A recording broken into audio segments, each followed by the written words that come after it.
La Formule 1, connue aussi sous le nom de F1, elle est considérée comme la reine du sport automobile. Depuis 1950, un championnat mondial est organisé à chaque année. Ceci est organisé en forme de Grand Prix. L'année passée, soit en 2016, on a eu le droit à 21 Grands Prix. Au final, on couronne le champion. Et ce fut Nico Rosberg qui a eu le droit à cet honneur en 2016. Comme sujet pour cette vidéo, on aura la Formule 1 de 1950 à aujourd'hui, les règlements et des grands pilotes qui ont marqué ce sport à leur façon. On commence en 1950. C'est à cette date que la Formule 1 fut créée. Lors de la première course, les spécialistes notent l'absence de l'équipe Ferrari à cause d'une prime de départ offerte par les organisateurs anglais, beaucoup trop misérable. Mais elles sont des départs pour le Grand Prix de Monaco. À partir de ce moment-là, ce sport automobile a un championnat qui réunit les plus grands pilotes et les plus grandes équipes de ce monde. On remarque que dans les années 50, Juan Manuel Fangio a dominé ce sport en remportant 5 championnats, et ce avec 4 écuries différentes. Il détient le record absolu pour le pourcentage de victoires. Il a remporté 24 courses sur une possibilité de 51. Plusieurs le considèrent comme l'un des plus grands pilotes de l'histoire. Dans les années 60, la Formule 1 évolue, mais c'est les Britanniques qui prennent les devants sur le circuit. En effet, dans les années 60, Graham Hill a remporté le championnat 2 fois, Jim Clark 2 fois, John Surtees et Jackie Stewart l'ont remporté 1 fois, tous britanniques. De plus, 6 fois lors des années 1960, le championnat des constructeurs a été remis à une écurie britannique. Lors de ces années, les voitures connaissent une grande évolution.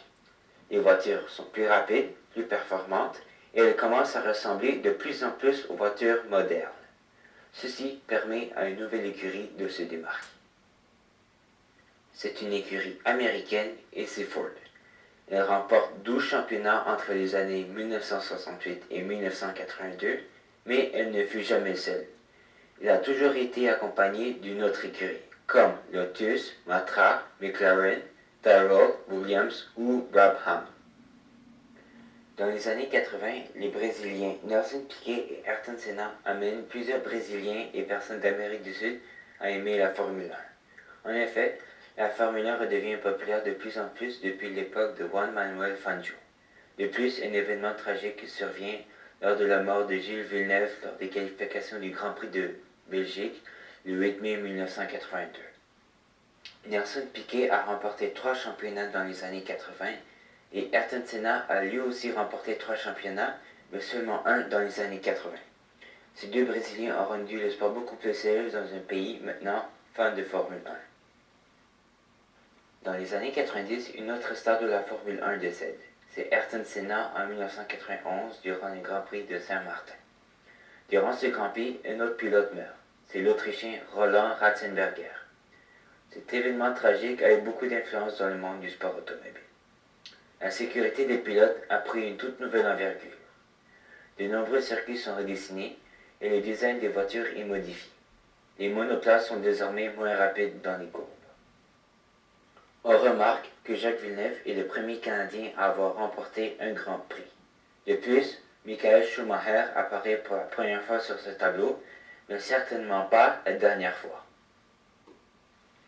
Les années 2000 étaient les années à Michael Schumacher. Avec l'écurie Ferrari, il dominait le circuit à chaque Grand Prix, ne laissant rien pour les autres pilotes. Michael Schumacher a remporté 5 championnats de suite entre les années 2000 et 2004. Il est selon moi le plus grand pilote de l'histoire de la Formule 1. Même si les années 2010 ne sont pas finies, Sébastien Vettel prouve que lui aussi doit être considéré comme l'un des plus grands pilotes de l'histoire. Vettel a raison de croire qu'il est l'un des meilleurs pilotes de tous les temps. Malheureusement pour lui, les 3 dernières années furent l'affaire de l'écurie Mercedes. Pour ce qui est des règlements, je vais présenter que les règlements de base, pour que de cette façon, ceux qui ne connaissent rien de la Formule 1 puissent enfin comprendre la base. Les pneus Pirelli vont connaître toute une évolution pour la saison 2017. En effet, les pneus avant vont augmenter de largeur. Ils passeront d'une largeur de 235 mm à une largeur de 305 mm. Les pneus arrière vont passer d'une largeur de 335 mm à une largeur de 405 mm. Le diamètre des pneus va aussi augmenter de 10 mm. Selon Pirelli et leurs tests sur voitures virtuelles, grâce à ces nouveaux pneus, les voitures pourront aller jusqu'à 4 secondes plus vite par tour. Car, selon eux, la surface des pneus est plus grande, donc il y aura plus d'adhérence et plus de traction sur le circuit. À cause de ces nouveaux pneus, Pirelli a dû concevoir une nouvelle structure pour ses pneus modernes. En parlant de pneus, voici les pneus que Pirelli utilisera lors de la saison 2017. Les pneus ultra tendres sont ceux qui vont permettre une vitesse maximale pour les pilotes, mais les pneus vont durer moins longtemps.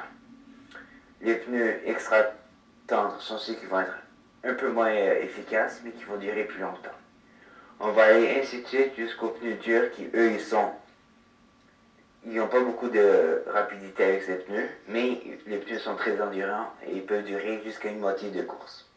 Pour ce qui est des pneus intermédiaires, ce sont les pneus qui sont utilisés lorsqu'il y a de la pluie et que la piste est encore mouillée. Les pneus de pluie sont ceux utilisés quand il pleut ou qu'il vient de pleuvoir et qu'il reste encore beaucoup d'eau sur la piste. En Formule 1, il y a deux types de drapeaux. Ceux qui sont montrés à un pilote en particulier et ceux montrés à tous les pilotes. Le drapeau noir à disque orange indique que la voiture a un problème mécanique dangereux et le pilote doit retourner immédiatement au stand. Le drapeau noir signifie que le pilote est disqualifié et qu'il doit retourner immédiatement au stand. Le drapeau noir et blanc est un avertissement pour conduite antisportive. Le drapeau bleu est montré pour le pilote qui doit céder le passage à une voiture qui a un tour d'avance et qui est sur le point de le doubler. À la sortie des pluies, indique à un pilote qu'une voiture s'approche en piste.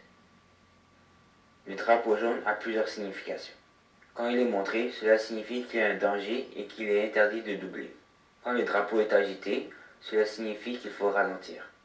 Quand il y a deux drapeaux qui sont agités, cela signifie qu'il faut ralentir et qu'il faut s'arrêter au besoin.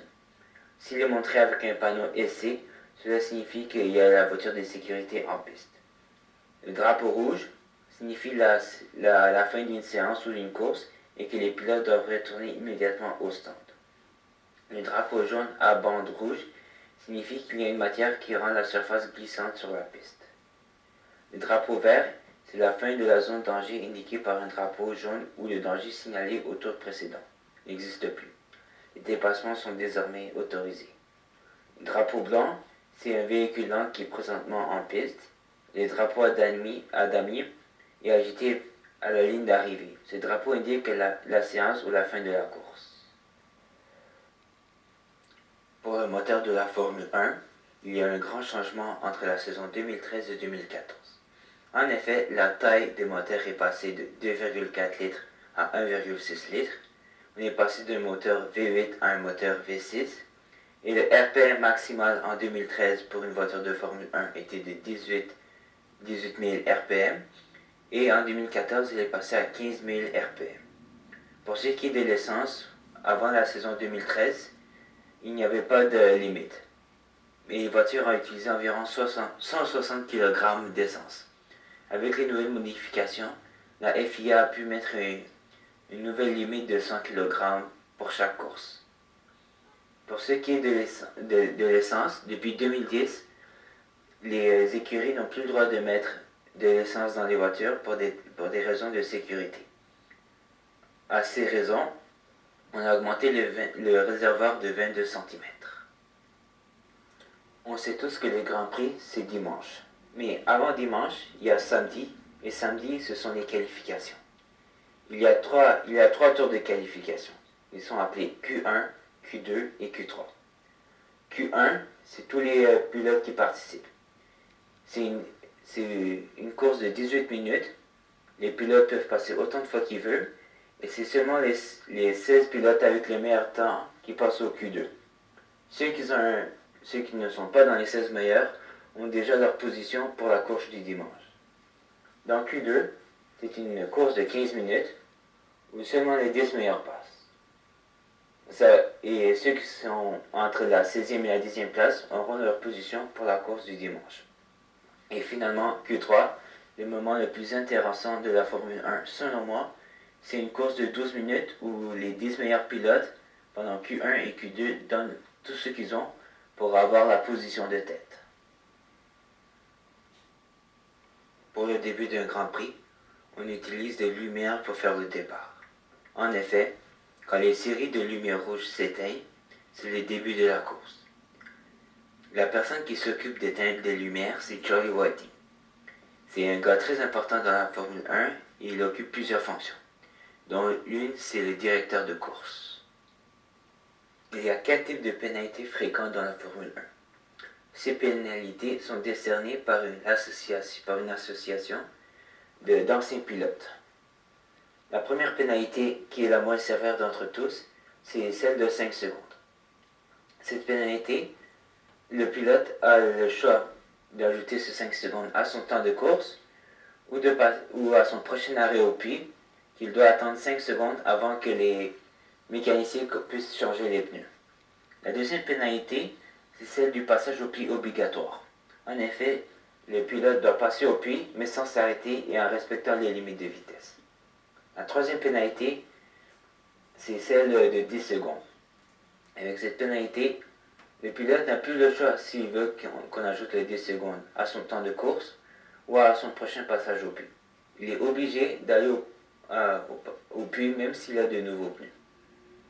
Avec ces règlements, il doit attendre 10 secondes à son arrêt avant de pouvoir continuer. La pénalité la plus sévère d'entre tous, c'est celle d'une perte de disposition pour la prochaine course.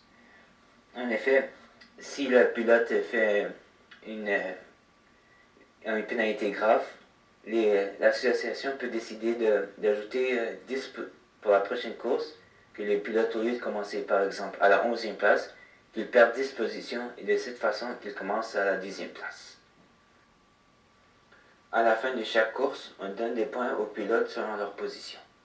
Pour la première place, ils récoltent 25 points.